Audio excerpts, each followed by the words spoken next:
aller chercher environ 4-5 verges tout de même. Et s'il n'avait pas trébuché, Victor, ça aurait pu être une excellente récolte. Mais la remise vers Desjardins était un petit peu difficile. Alors je pense qu'on s'en sort bien dans les circonstances. Dans les circonstances, on sort très bien. On s'en sort très bien. Et là, ben, qu'est-ce qu'on va faire du côté du Rougeard? Est-ce qu'on a un tour de magie à sortir alors qu'on a vu Émile Boutin sortir du terrain, lui qui était revenu pour la dernière séquence?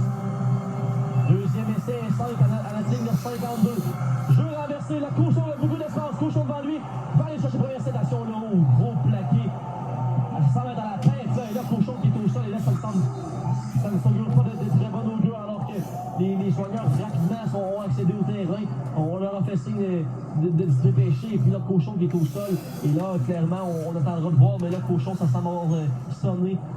C'était à la tête là. Et puis à voir qu'est-ce qui se passe. Le Cochon est cloué au sol. C'est le genre de situation qui fait presque peur là, de voir un joueur se faire frapper de la sorte. On va espérer pour Guillaume Cochon que ce soit finalement plus peur que le mal, mais vraiment il a été sonné là-dessus. C'est un joueur qui a eu son lot de blessures là, durant la saison, lui qui avait été blessé en fin de saison avec un match contre Sherbrooke. Et on verra si pour lui ce sera peut-être une commotion, là, lui qui vient de se faire frapper solidement à la tête, lui qui avait vraisemblablement aussi vécu, qui avait aussi été victime d'une commotion lors de la rencontre contre Sherbrooke. Donc on espère en fait que ce soit pas trop grave dans son cas. On aurait besoin de lui assurément. Et là, ben, est-ce que Guillaume Cochon qui va donc se relever avec l'aide des soigneurs pour revenir sur les lignes de côté, lui qui marche tranquillement vers les lignes de touche, mais j'ose penser finalement qu'on ne le reverra peut-être pas dans la rencontre. Alors que là, du côté du Rougeard, ben, la séquence se continue. C'est un premier essai, malheureusement, on perd Cochon, mais on va chercher un premier essai.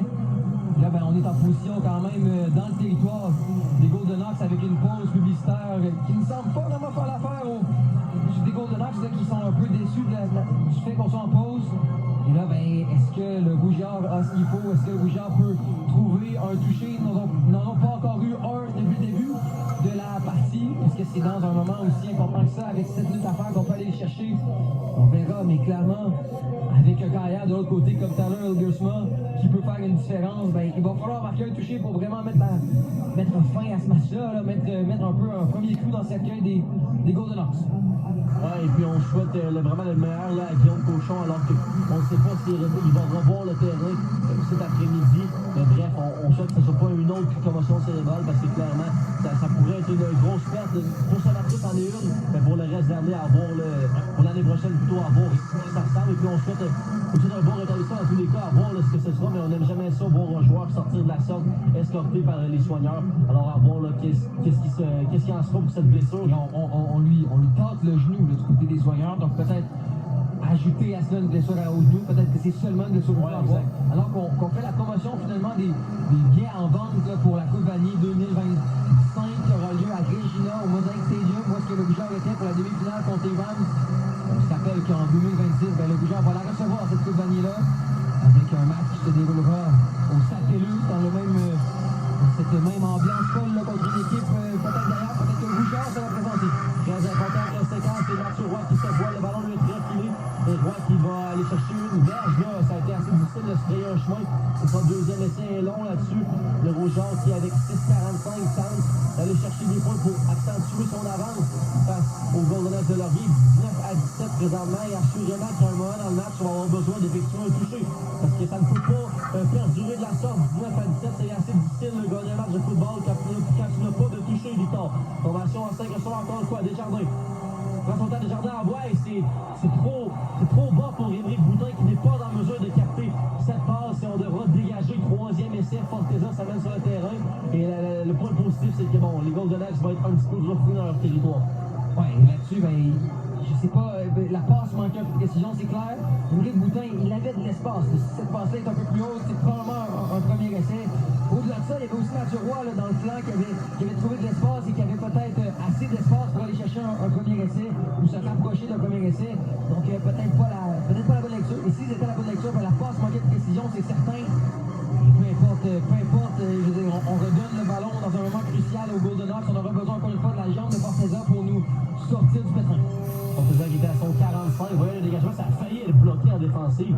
Et puis finalement, ça va être capté là, par le numéro 7, Gordon. Gordon, il est vite plaqué, finalement, va être rattrapé à la ligne de 25. Alors, on va attaquer cette attaque-là à la ligne de 25 alors qu'il reste 5,57 à faire. Toutes les possessions à partir de ce match-là au 4e quart alors qu'il ne reste plus beaucoup de tests. Ce sont toutes des possessions très importantes, Victor. Et là, l'attaque s'amène sur le terrain du côté des Golden Hawks de Laurier à la ligne de 25. On peut penser là, qu'il reste probablement au minimum 2 possessions par... Ben, peut-être pas 2 possessions par équipe, mais entre 3 et 4 possessions totales, celle-là va dépendre un peu de... va faire un peu pencher la balance. Le Bouchard qui est vraiment...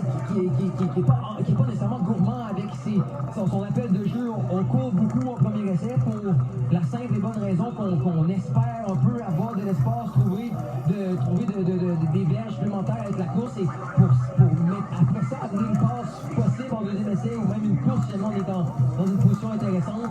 Mais c'est vraiment une tentative d'enlever du temps au chrono. Et là, ben, le chrono avec 5 minutes 57 à faire, c'est loin d'être fait finalement là, avec le temps qu'il reste. On a du temps, on a beaucoup de temps finalement pour les Golden Hawks pour mettre ce match-là en avant pour les Golden Hawks. Donc, est-ce que le Rougeur a ce qu'il faut défensivement? Francis Bouchard qui est de retour dans l'alignement, donc pour lui, ça semble pas être trop grave. On n'a pas vu, moi on n'a pas beaucoup revu de William Kenville. Je ne sais pas si on l'avait vu se reblesser en début de rencontre. Je pense pas qu'il est revenu dans la rencontre à part la suite. C'est vraiment les 2 joueurs recrues là, qui vont faire la différence avec Loïc Brodeur, avec Nathan Charon, même notre autre remplaçant, Michael Désir. Donc, 3 jeunes joueurs qui vont sur les côtés de la ligne défensive essayer de peut-être mettre la pression sur un Tyler Grisma. À la ligne de 25, les Golden Hawks qui entendront cette séquence à attaque qui est ô combien importante, Victor, alors qu'on perd par 2 points dans ce match-là et la défensive du Rouge qui encore une fois va tenter de se lever comme ils l'ont fait tout au long de l'année, mais et surtout dans ce match-là, spécialement dans ce match-là. Alors peut-on y aller d'un gros jeu défensif encore une fois? Elgersma qui est déjà 2 passes de toucher ce soir voudra assurément en lancer une 3e. Et on est en place la remise qui sera bientôt effectuée pour Elgersma. 3 receveurs, côté court, 2 côté large. Elgersma passe au terre, Elgersma toujours passe, capté par Jordan, il a de l'espace, Jordan, à la ligne de 45, il était là, pas le échapper, ça a été récupéré. À voir est-ce que le jeu a été sifflé auparavant. Ouais, il était au sol. Ouais, je pense qu'il était au sol auparavant. On ne donnera pas d'échapper sur Ethan Jordan qui finalement était déjà tombé, était déjà avec un genou au sol au moment d'échapper le ballon. Donc il peut aussi ce gain-là extrêmement important. Là, les Golden Hawks qui se sortent des problèmes. Et là-dessus, c'est vraiment... je pense que c'était Justin Cloutier qui était peut-être en couverture, mais ici, on a de la misère à le couvrir, Ethan Jordan. À la ligne 45, Elgersma. En one pass, au incomplet, c'était à l'intention du numéro 18, Raiden Park, qui n'a pas été en mesure de capter.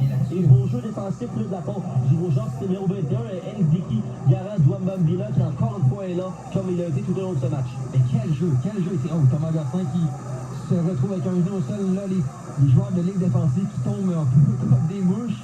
Après avoir perdu William Kenville, là, on pourrait perdre Thomas Gosselin. C'est pas nécessairement la plus grande profondeur qu'on a dans la